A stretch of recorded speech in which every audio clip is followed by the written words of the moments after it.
Long ago in southern Africa, the first wild dog's wife was very sick. All the animals were really worried. Impala went to the medicine man. The hare gave him a very special calabash filled with medicine for wild dog's wife. "Be careful," hare said. "Do not drop it. Don't look back, go straight to wild dog."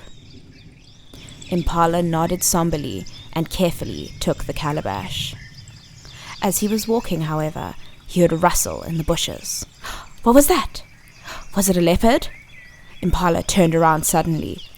No! The calabash had spilt. Wild dog's medicine was all over the floor. Impala ran to Zebra and said, "Please help me. I've dropped all the medicine for Wild Dog's wife." Zebra snorted and went to Hare. Hare was forgiving and gave Zebra another calabash filled with medicine. "Now, Zebra, do not do what Impala did. Be strong and go straight to Wild Dog's den." Zebra snorted contemptuously. "I am no coward. I will go straight to Wild Dog's den." But as Zebra was trotting along, he thought he heard a slither in the grass. "No, it is fine. It's fine. I'm just going to carry on. I am brave." But it was too much. He heard another slither. Could it be a black mamba? Zebra whirled around. Nothing. But as he turned back, he saw that he had spilt the medicine from the gourd. In the distance, a painful howl of sorrow echoed through the African plains. Wild Dog's wife had died. Wild Dog came running to Zebra, and then he saw the medicine that could have saved his wife, lying in the dirt. Wild Dog and his family flew into a rage, tearing Zebra to shreds. And to this day, wild dog families will hunt and kill Zebra and Impala in revenge for what was done to first wild dog's wife. Hello, dear friends, and welcome to day 16 of Inktober. The prompt was wild, and I could not resist painting one of my favorite creatures of all time, the African wild dog. The story you just heard is the Ndebele origin story, explaining why wild dog hunt in packs and what prey they select. So the Ndebele are a people who live in Zimbabwe, and they are one of the peoples in Africa who look to the wild dog and wonder why it does what it does. The wild dog also has a really interesting history where it was prominent on cosmetic plates and other objects in ancient Egypt, but in the pre-dynastic period. So it is thought that they symbolize order over chaos, as well as the transition between the wild and the domestic, because wild dog versus domestic dogs. Hunters also may have identified with the wild dog, as a hunter's palette shows them wearing animal tails from wild dogs on their belts. The San also identify with the wild dog, and I think that the wild dog's hunting style is very similar to how humans hunt.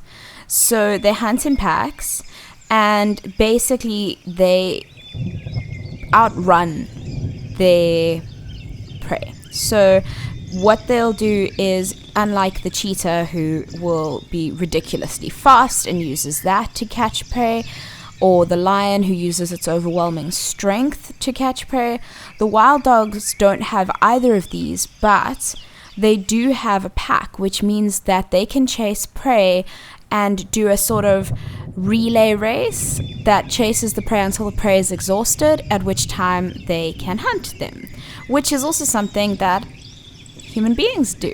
So in olden days, when we were hunting any sort of animal. The major advantage that humans have is that we can alter our running speed, and we're long distance runners. So we are able to chase our prey until it becomes exhausted, and then because we have groups, we can then overwhelm them by sheer numbers. And I think that this is why they identified with the wild dog. That we also would hunt very similar animals. So for example, impala, zebra, these are all appropriately sized animals for human beings to hunt.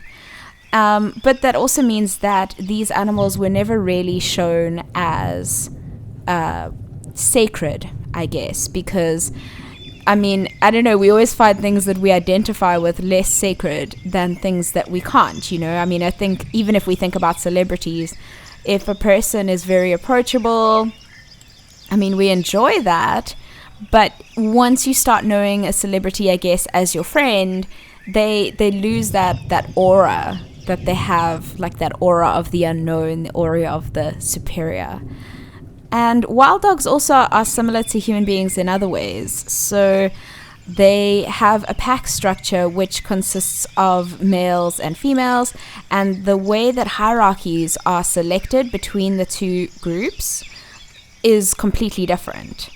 So, for example, in the female ranking, there will normally be a matriarch who is the oldest female in the pack, and in the male division, it's more selected by sort of prowess than age. So it could be the oldest male, but it's more likely the best hunter or the strongest male. And then the dominant mating pair will generally lead the pack.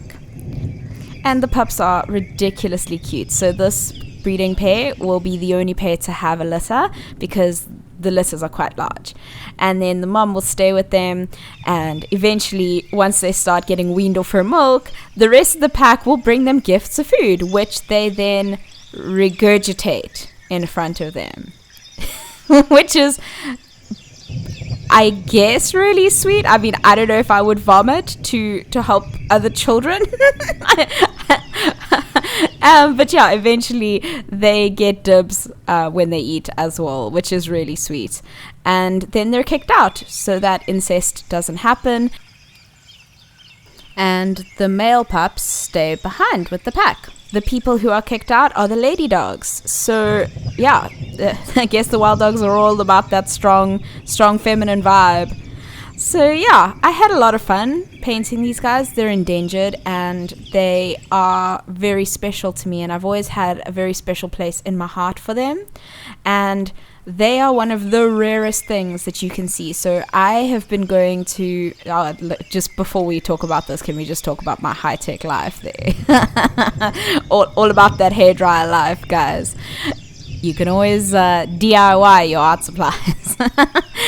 Anyway, yeah, I've been going to game farms with my parents for my whole life, and I've only seen wild dogs about twice. So it's always a very special moment when you see them. And I really love their scientific name, which means painted wolf. And I think that that's also a cute little link back to art. And it's kind of what they look like because they're very watercolory. So they worked very well today. Anyway, I hope you enjoyed the prompt and the stories, and I will see you tomorrow. Okay, like, subscribe. Love you. Bye.